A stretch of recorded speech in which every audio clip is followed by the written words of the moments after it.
Hello students. So now we are going to start question number 6 of chapter number 5, that is financial statements or financial accounts. Okay. Now let's continue with the question number 6. So here I have already prepared the format for trading account. So right now I am writing here trading account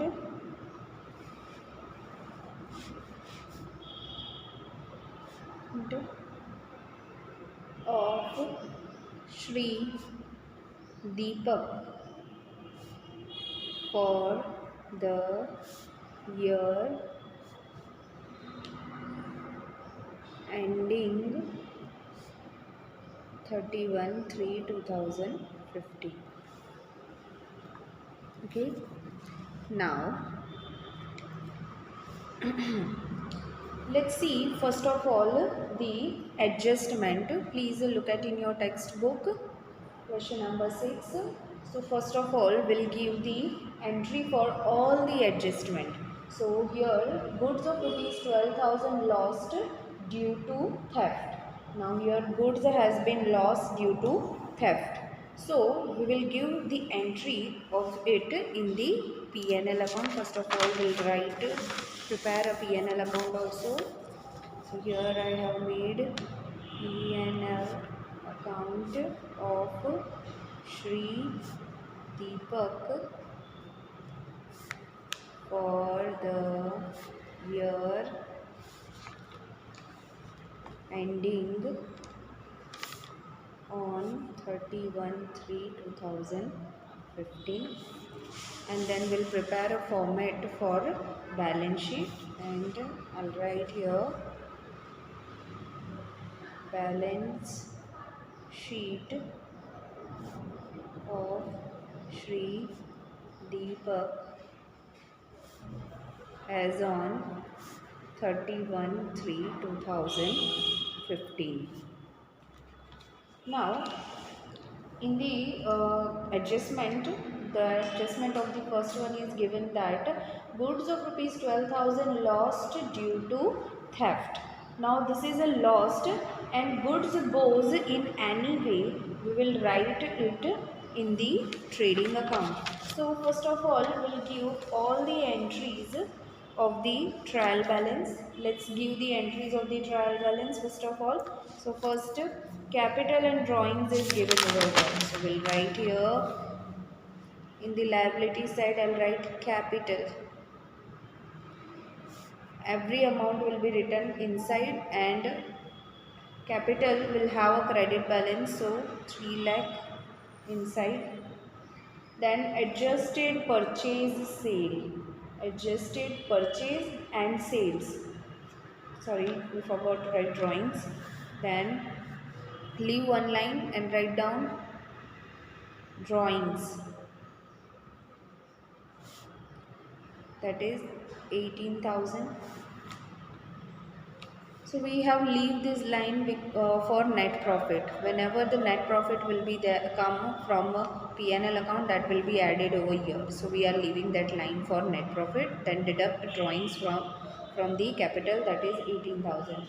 Write down the adjusted purchase. Adjusted purchase will be written on in the trading account. I already explained you in the previous video that all the transactions related to goods, okay, purchase and sales of goods will be written in the trading account. So here I'll give the entry to purchase,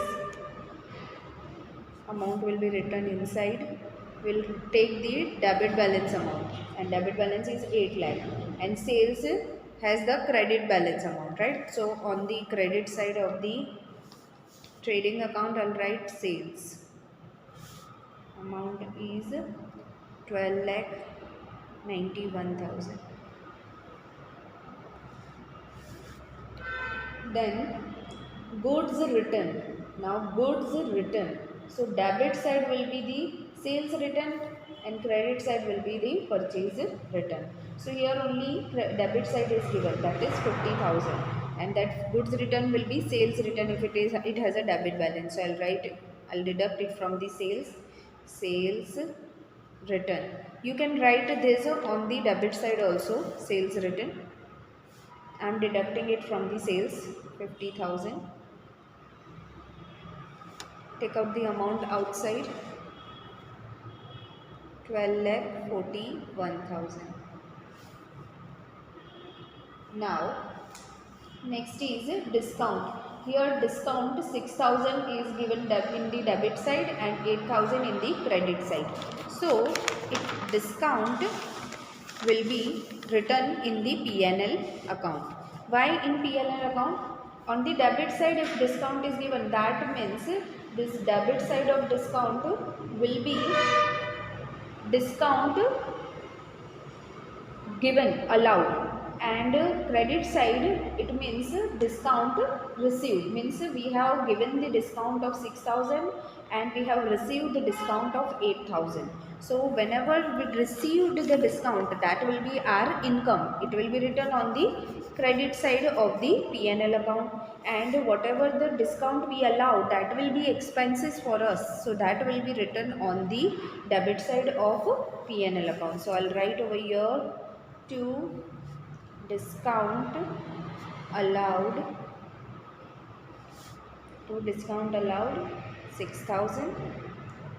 Here I'll leave one line for gross profit, and after leaving one line write down by discount received account, by discount received.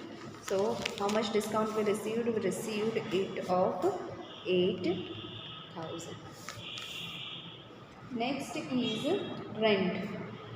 Rent is given 7,000. Now this rent is related to our P&L account. Why? Because whatever the rent is an expense, it is an indirect expense. So we'll write it here to rent. Amount is 7,000. Next is debtors and creditors. Now debtors is having debit balance and creditors is having credit balance. Debtors will be that debtors is our assets and creditors is our liability. So it will be written here in the balance sheet. We'll write debtors over here on the asset side. Debtors. Then the amount is 1,10,000. And creditors will be written here in the liability side. Creditors amount 90,000. Then commission. Now here commission is given in the debit side 8,000. It means it is an expense for us. So commission will be written on the debit side of P&L account to commission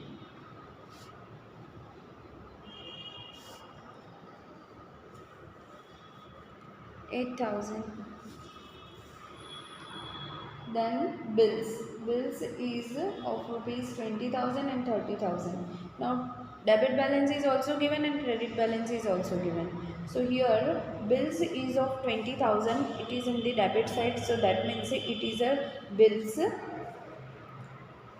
receivable, and the balance given in the credit side, that is our bills payable. So bills receivable is our asset, so we'll write it on the asset side. Bills receivable amount is 20,000 and bills payable is our liability, so that will be written on the credit side. Bills payable is of rupees 30,000. Next is cash balance. Cash balance is of rupees 20,000 and cash balance is our assets. So we'll write over here cash balance and the amount is 20,000. Then comes the bank balance. Bank balance is also our asset. We'll write here bank balance. Amount is 90,000. Then building. Building is also our asset. We'll write over here building. Amount is 1,50,000.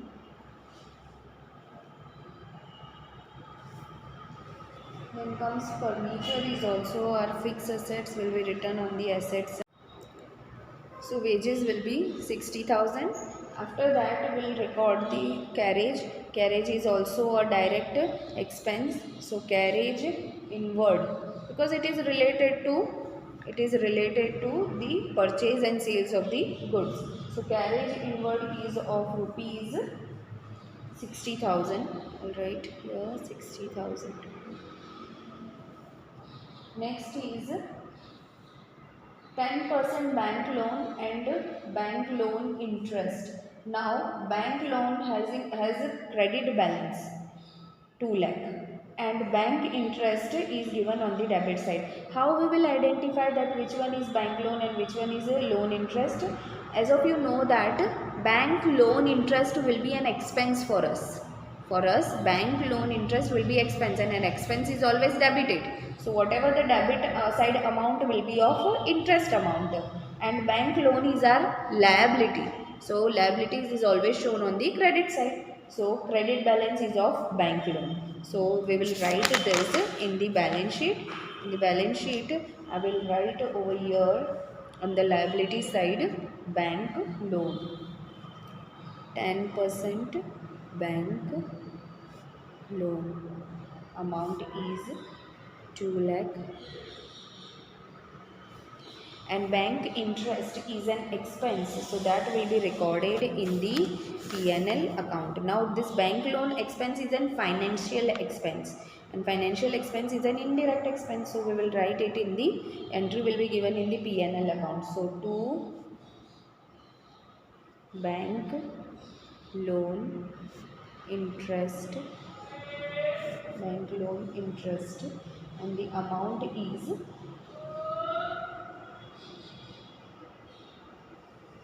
20,000. Next is closing stock. Now closing stock, again it is related to goods. So we'll give the entry in the trading account on the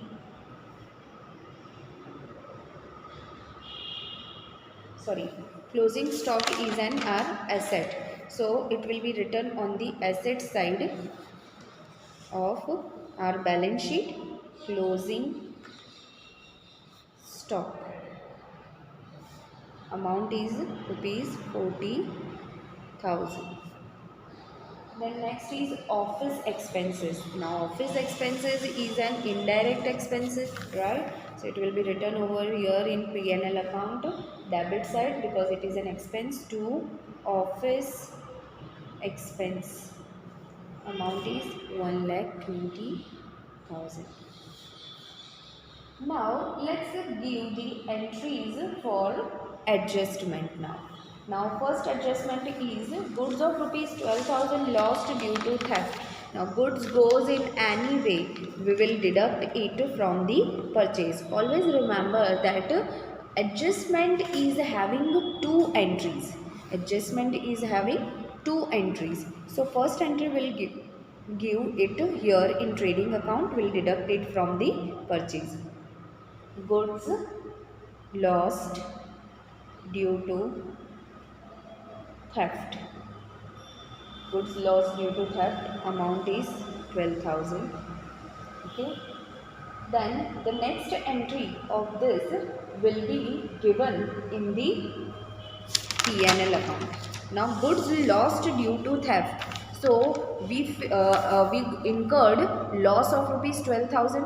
and if it is a loss, that will be shown in the P&L account. That will be shown in the P&L account on the debit side, because all the losses and expenses are shown in the P&L account. So goods goes in any way will be deducted from the purchase, that is from trading account, and the loss will be mentioned in P&L account. So to loss due to theft, we incurred a loss of rupees 12,000. So two entries will be given of each adjustment. Next is goods of rupees 15,000 distributed as sample. Again, goods is going out, so that will be written, that will be deducted from the purchase. Goods given as sample. The amount is 15,000. The next entry, now goods is given as a sample. Again, this is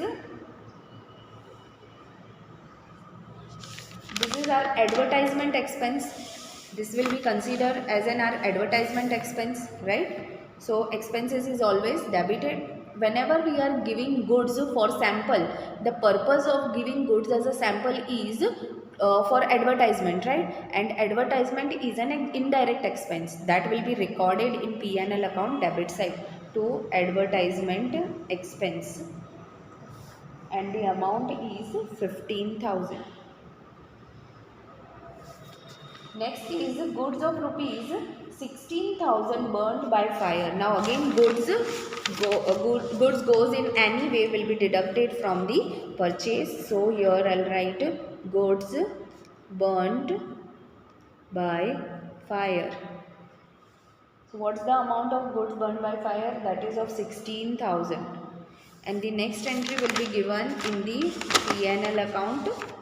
Okay, because again it is a loss due to fire, so I'll write to loss due to fire 16,000. Then the next is goods of rupees 1500 given as charity. Again, now this is also a loss for us, so I will give the entry here to charity expense. To charity expense, amount is 1500, and we have given the goods, so goods goes in any way will be deducted from purchase. So goods given as charity, amount is 1500. Now let's do the total of this, close this account, P&L account. So we can see here we will do the total of debit side, and then we'll do the total of credit side. So which side is more? Credit side is more. So I will write over here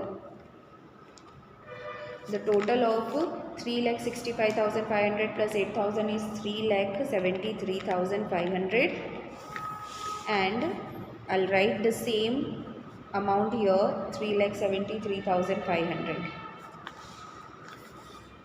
3,73,000. Now do the total of all this amount and then deduct it from this amount. You will get the difference of rupees 1,68,000. Okay, and that will be considered as to net profit. To net profit. Now we will transfer this net profit to the balance sheet, and in balance sheet we will write it, we will add it in the capital, net profit. We got the net profit of rupees 1,68,000. Okay, now do the calculation of 3 lakh plus 1,68,000 minus 18,000, will get 4,50,000. Now always remember, the total of liability side and the total of the asset side will always be same. Then only if it is tally, then only we can say that your sum is correct. So the total of liability side is 7,70,000, and the total of asset side is also 7,70,000. So here our first sum of final accounts complete.